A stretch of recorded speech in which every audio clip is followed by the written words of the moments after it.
Okay, let's start the presentation again. Um, Before us, there is the last part of this training, which is the second part, represent the second part of the training that is already published on our webpage. And this part is about testing and evaluating AI technologies for disaster management. Maybe before I start, as a representative of Crisis Information Center, we participated in a former project that was called the Driver Plus project, during which we developed a pretty advanced tool method for organizing so-called trials. And by trials, I mean structured and developed methods of organizing a practical test that is very much built from the very beginning of the process, including the addressing real needs and real gaps in the system that we analyze, and finishes in creating a scientifically proven outcomes. During this presentation, we would like to present you the outcomes of that method, and a possibility of apply this method for AI testing. This will be divided into two parts. The part A, that we call the part for learners, is about understanding the process of creating such tests, and it's about advancing the usually used methods of testing the innovative technologies, and presenting the TGM method. So it's called the method is called trial guidance methodology. We also have a part B that we will not present in such a detail today. The part D is available on our webpage, and we can make a dedicated training for you if you would like to. Please contact us. Part B is about details of some parts of the process, especially about the integration meeting. So integration of the trial, the technology, and integration of vision of the event. Part B also consists of detailed checklists for each step, and a trial action plan, which is a tool that can help to create a very structured and maybe fast, but easying the communication plan for every action to conduct as a successful trial. So the part B is a more advanced part, and to learn about this, I would recommend to have a particular application or gap in mind, and to learn by doing. And if you would like, so we can guide you through the process during the ARTION project. So if you would like to have a dedicated training, we can arrange this. So what it is, how to do this, and if it is worth it. Why to do this? Why should you apply any method at all? What is wrong with the old ways, with the old methods? We're not saying that anything is wrong with them. We are just saying that if you put up a bit more effort and have well-defined tests, and then you can achieve more precise results. Then you can achieve results that fit your needs better, and that answers exactly what you would like to have answered. Also, such a structured setup benefits the reproducibility. So if you conduct your own trials and publish the results, for example, other institutions from other countries can take a look at them and do their own trials and compare the results between. So this is a very cost reducing. You don't need to test every tool individually. You can just use the results of your colleagues from other countries or other organizations in your country. Also, such a co-creative approach that we present here helps to address stakeholders' needs. What do I mean by that? Creating such a trial often needs to be done during some kind of an exercise, practitioner exercise, or other such event.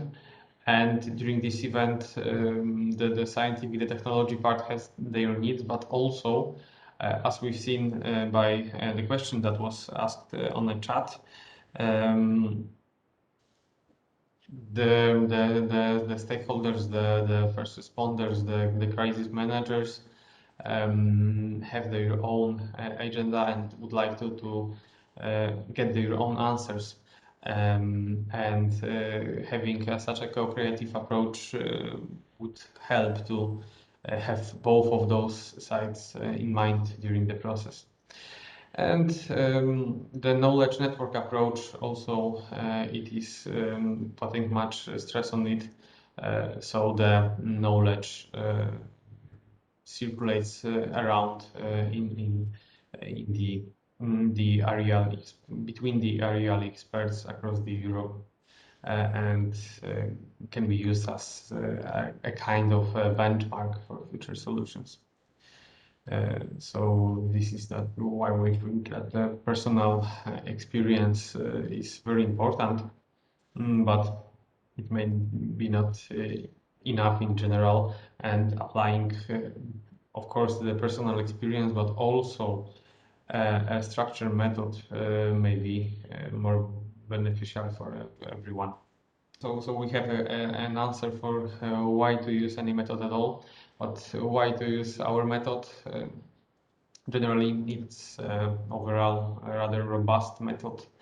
It was designed to evaluate innovative solutions, and the project already tested it and refined it during 5 large-scale events. And of course, those 5 events was based on even more smaller events or older events that was conducted by the vast consortium that the Project Driver Plus had.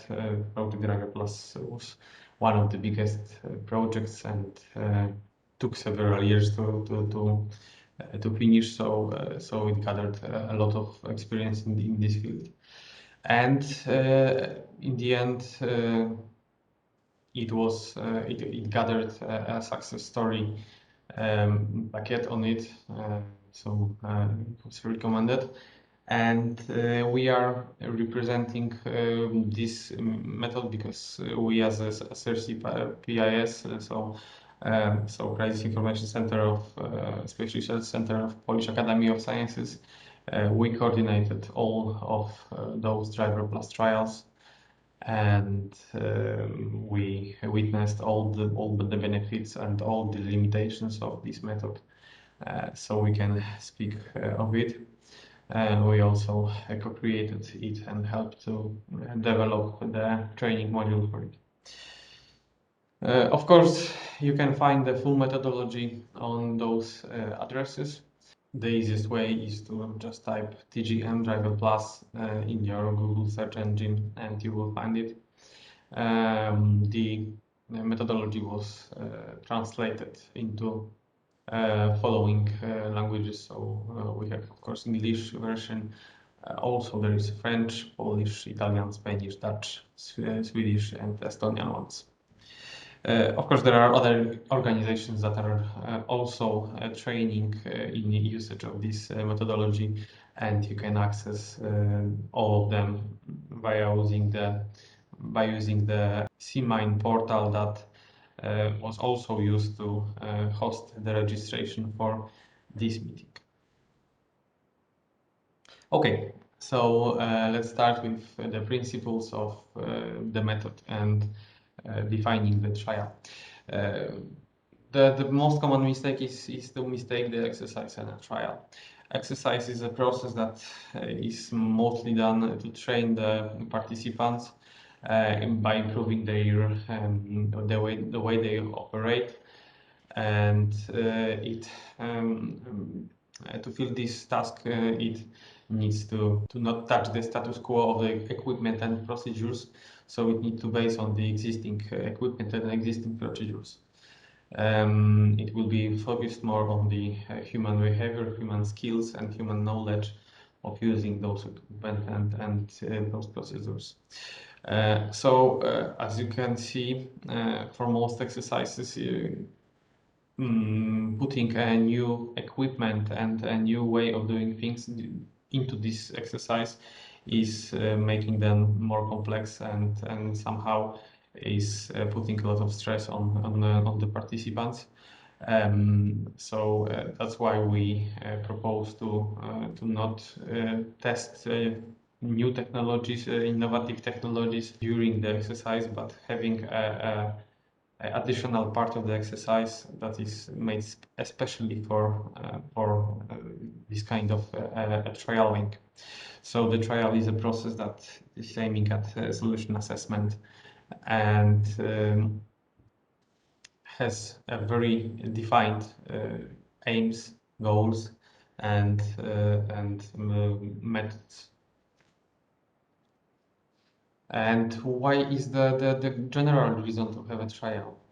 So let's say that you have a rock in your show. So by this I mean a task, a gap, a systematic gap that you identify in your everyday work, or on the other side you see a promising new solution, so a new algorithm that you would like to test, or a new equipment that you would like to test.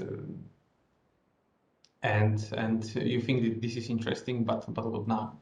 So the trial starts from 2 points.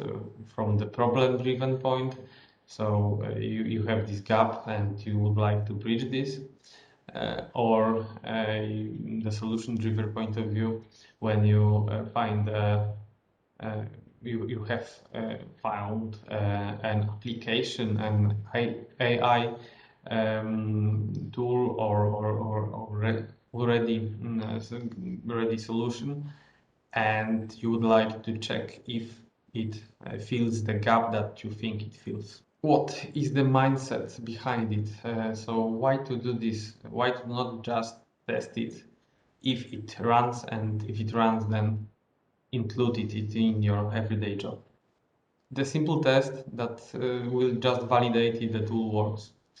It will not validate if it will work in most of the situations, or if it will work well in your work environment. If you want to really test how including a tool will influence the whole organization, you need to have a more structured and well thought process that is behind it, and this may allow you to by increasing an amount of work at the beginning, this might allow you to decrease the amount of effort and work that is needed for that solution to be put in real use, and maybe sometimes we will save you some misunderstandings if it comes to using new solutions.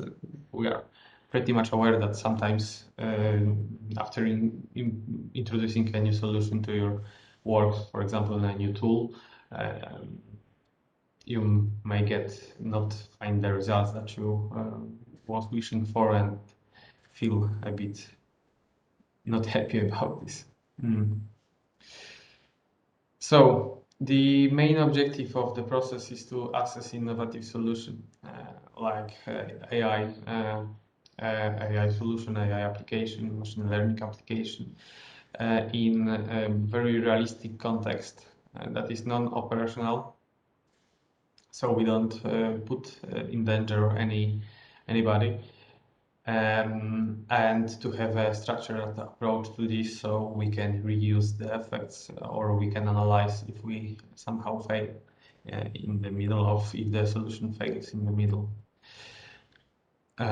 So the first principle of having it is to go with an iterative process. And iterative means that we can, after we set something, we can get back to this point and change it.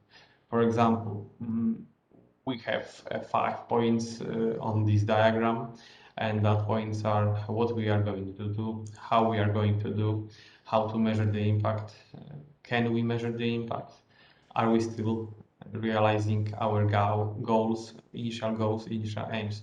And by answering these questions, we will set up a process, and somehow in the middle of this process, we may catch ourselves that we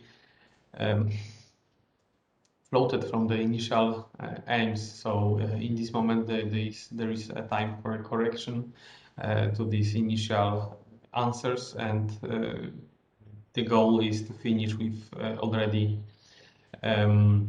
coherent process that supports the initial goals and answers the needs of every stakeholder of that process. So the point of view of stakeholders, the point of view of responders, the end users, and the point of view of a technology provider who wish to have a fair test, to make a fair test of the solution that they are providing. Also, what is very important in setting a trial is to understand the baseline. And by the baseline, we mean the institutional structure and the procedures of this structure that exists in your institution.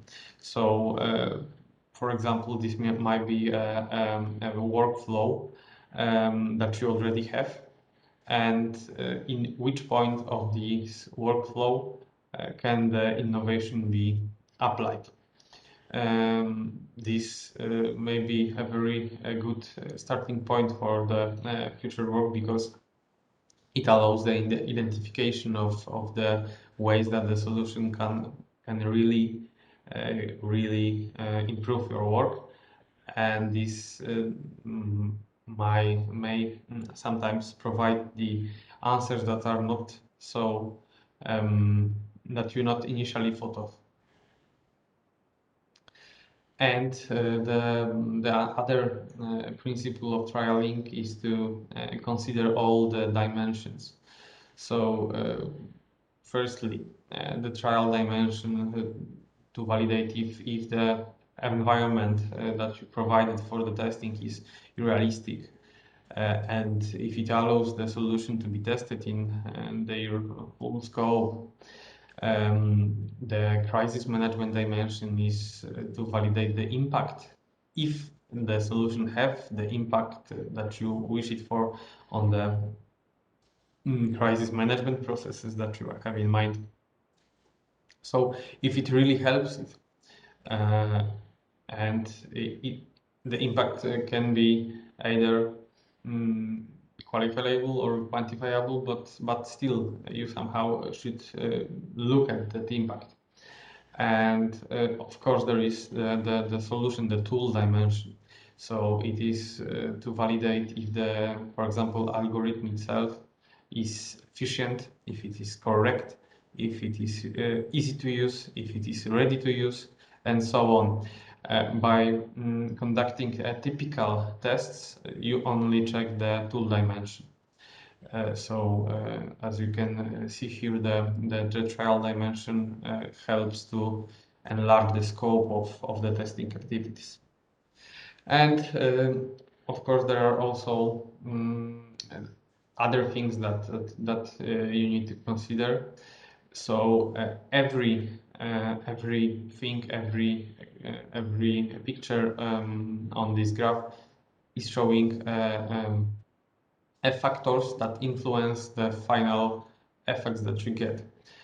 So it's just to show about all the things that you need to think about during this planning, and highlights why this method is useful, because the method have everything listed and suggests some ways how to do this.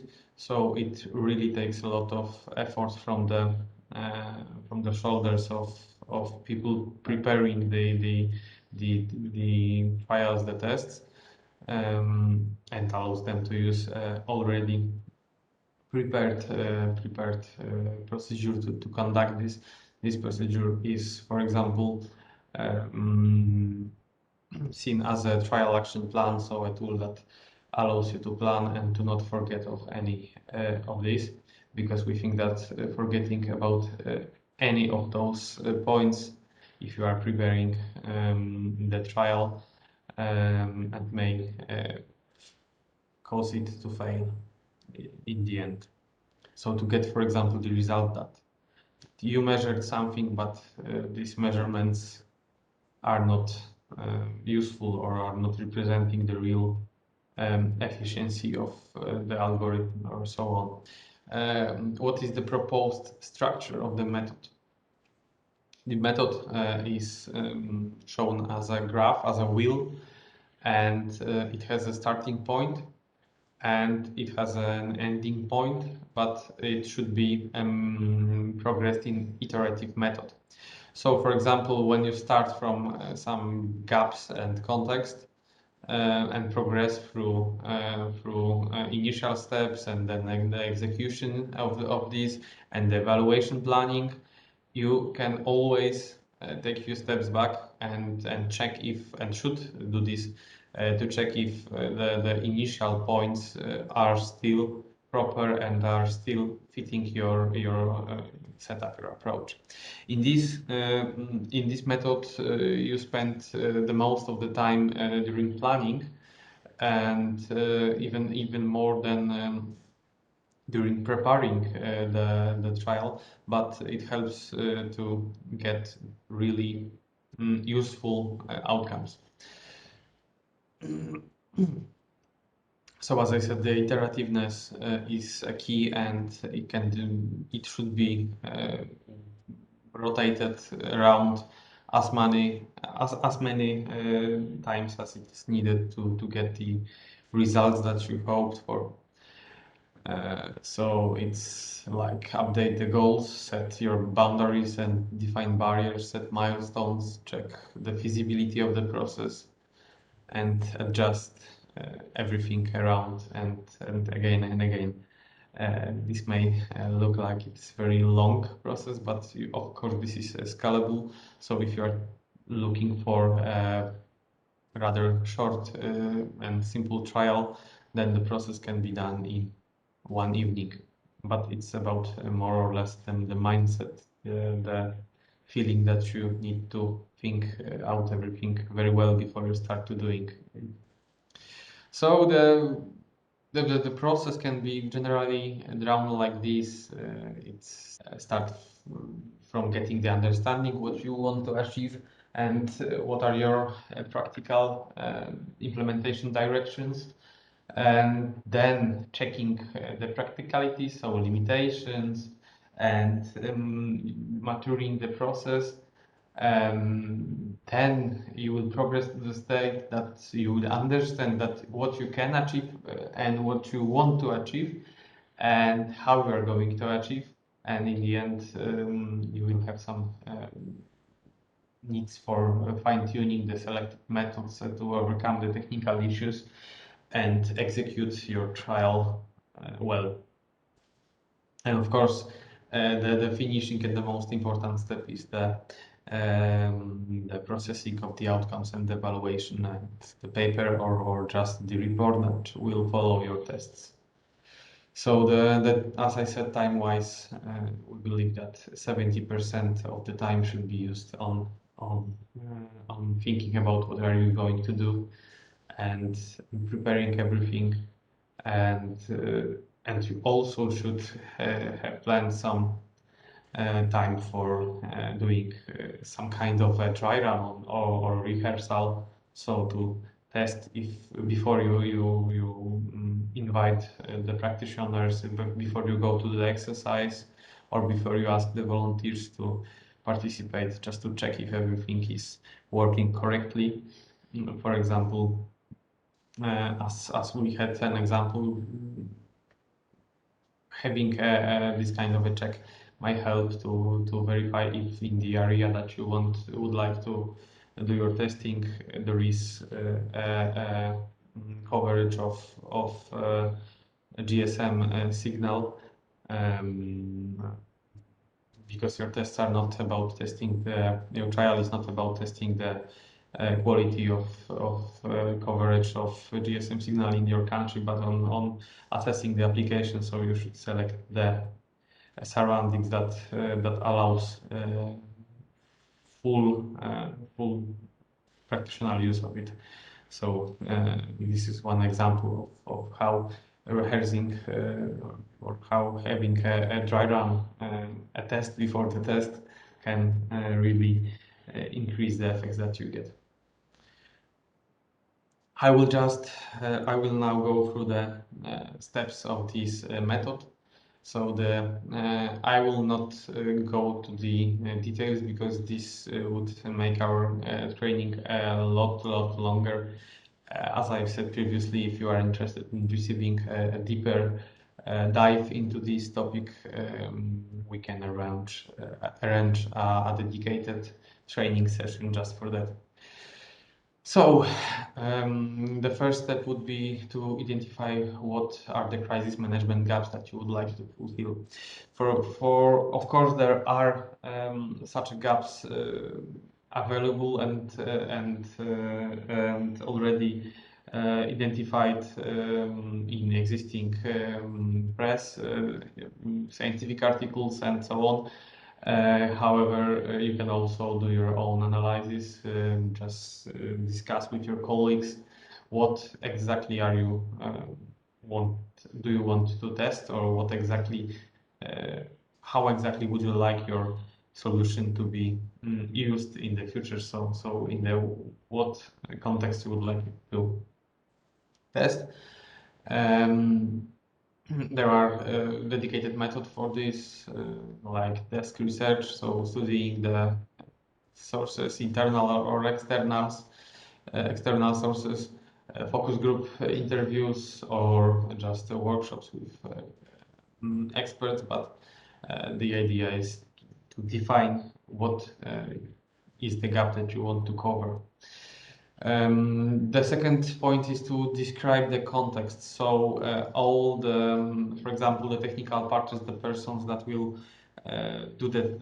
provide the technical solution, or your technical team really understands what you are going to do, in what area, in what country, in what region of this country, what situation would you like to this testing to happen.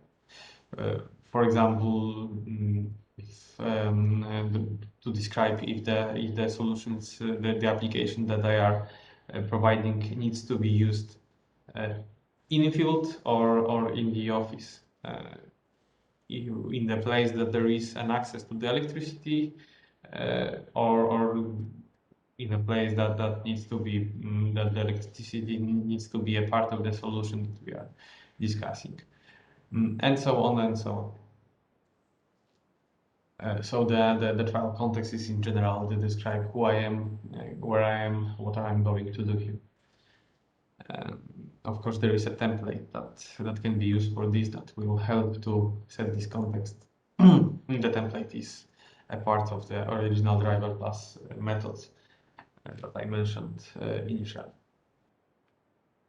And the preparation of such trial is described in 6 steps. So it aims at perfecting the overall results, and those steps are pretty simple. First of those is the overarching objective of the trial.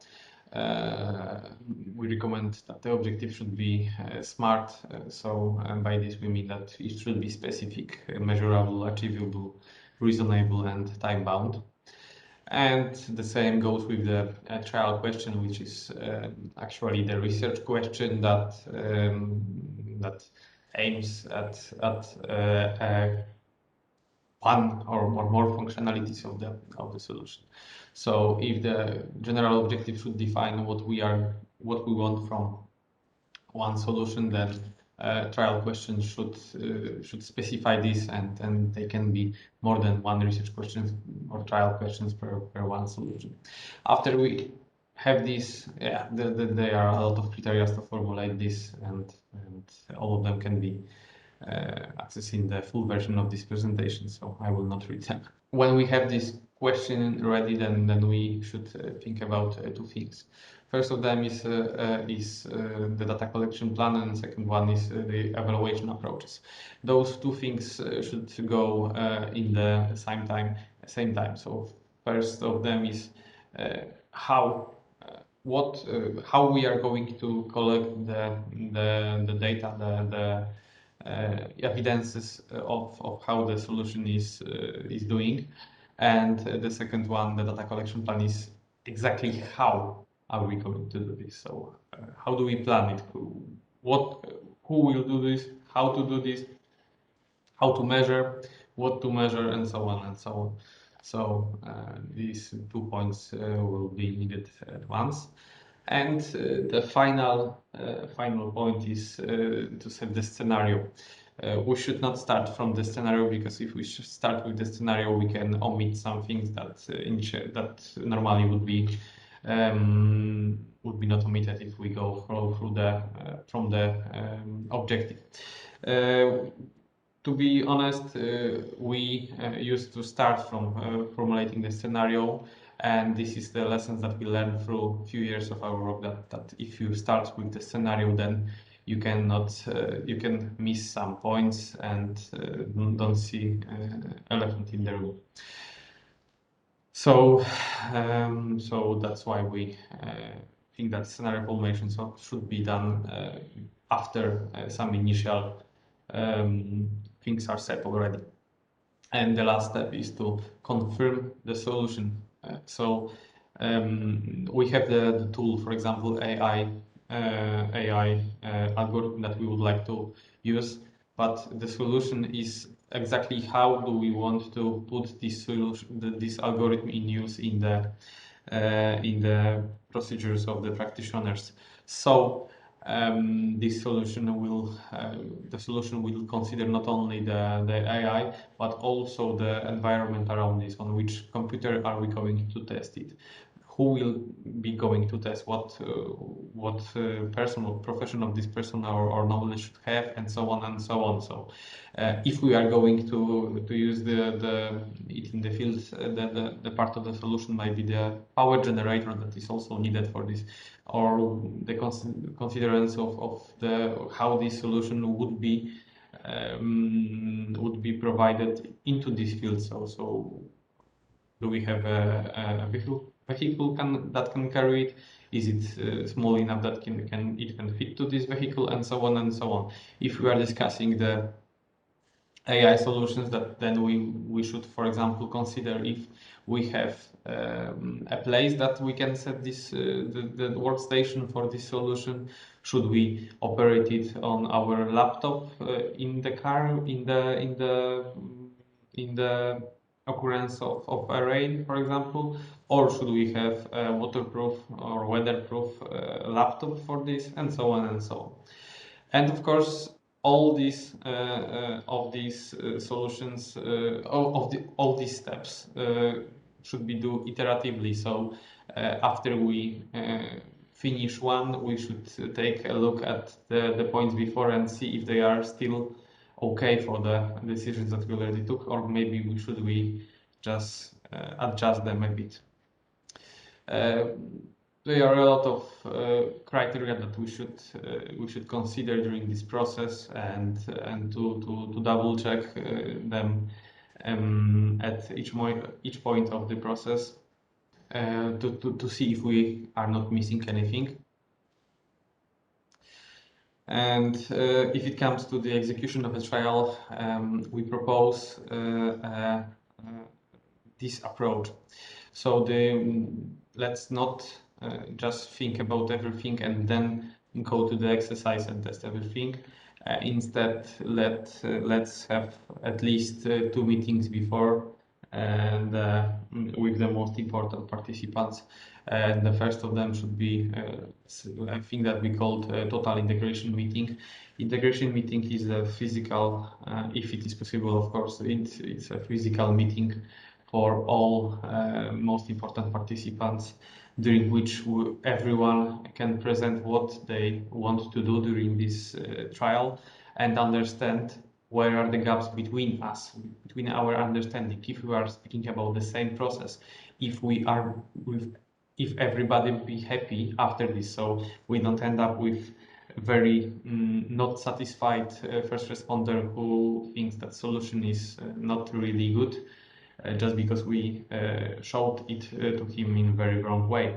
Or on the other side, let's not finish with very not happy technician who is angry because he got the feedback that his for example, brilliant AI idea should be scrapped just because the user interface is not very easy to understand for practitioners and so on.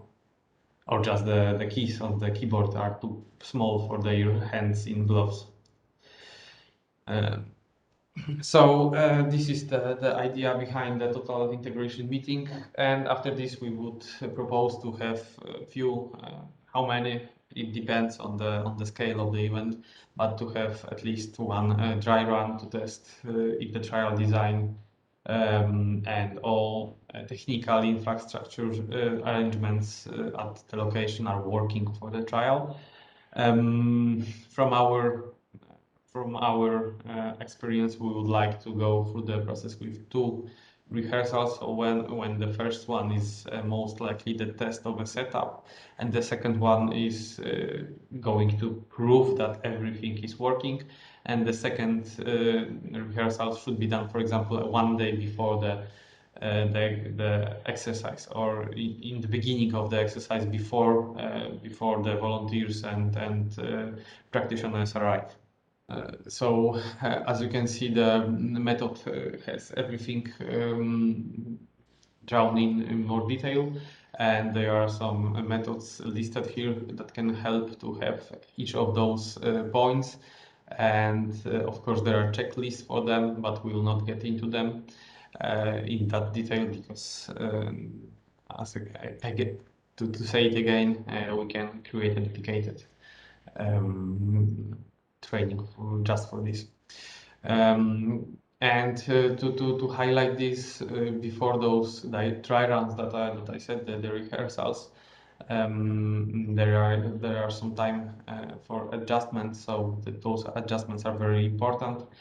If we run the trial without any test before, without any dry runs before, those adjustments would be the only lessons that we would collect from the trial. So by having such an approach, we would end up with achieving really deeper knowledge and understanding of the solution that we do without such methodological approach.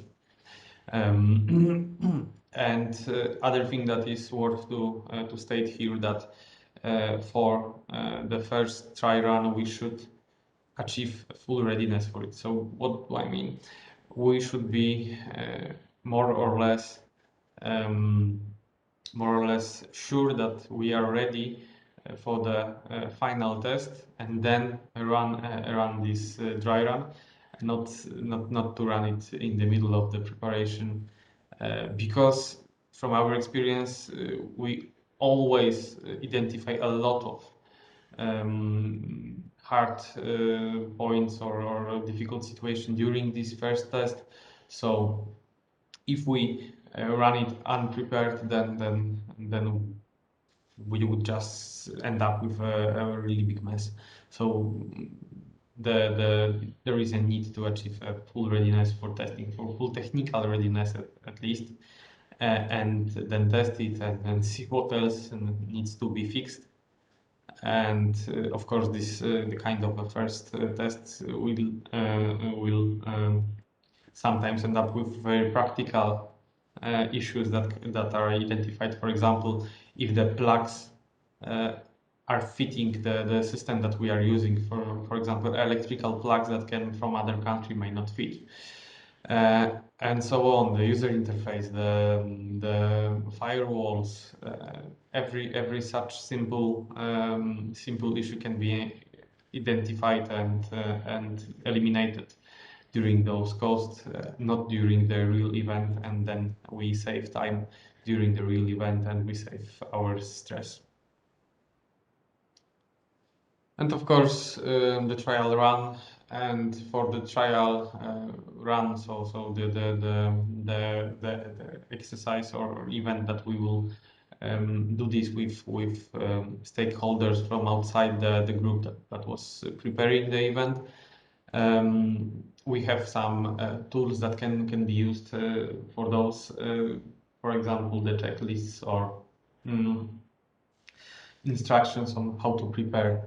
So this is an example of key points that should be ready for this. And this is really useful because allows us to not forget about any other information. Because if we concentrate on the technical part, then we can just then some important logistical things may fall off our radar, and we might come unprepared. And if we ask, for example, participants to participate without proper hydration or food, then we also will get results that are not satisfying. And of course, the last and most important part of every trial is proper analysis. But to have it, we really need to have proper data. So it's very basic that we start with data quality check. So just after we collect it, we check if everything is all right, and then we can analyze it, synthesize the outcomes, and of course at the end disseminate document this by writing a paper or report, putting it on a web page and sharing the news around to disseminate the information. There are some portals to do this. For example, for AI technologies, we propose to use our portal that the project prepared. And there is also the group that we presented last week during the meeting, that the group for promising AI technologies. And of course, there are communities like CMINE community that can be used to share such knowledge. Thank you very much for this, for your attention and for your participation. This is the final of this presentation. If you have any questions, please ask them on the by just saying them or typing it down on a chat. And once more, thank you for your attention, and hopefully see you during next Project ARTION workshops and training. Thank you very much. Goodbye.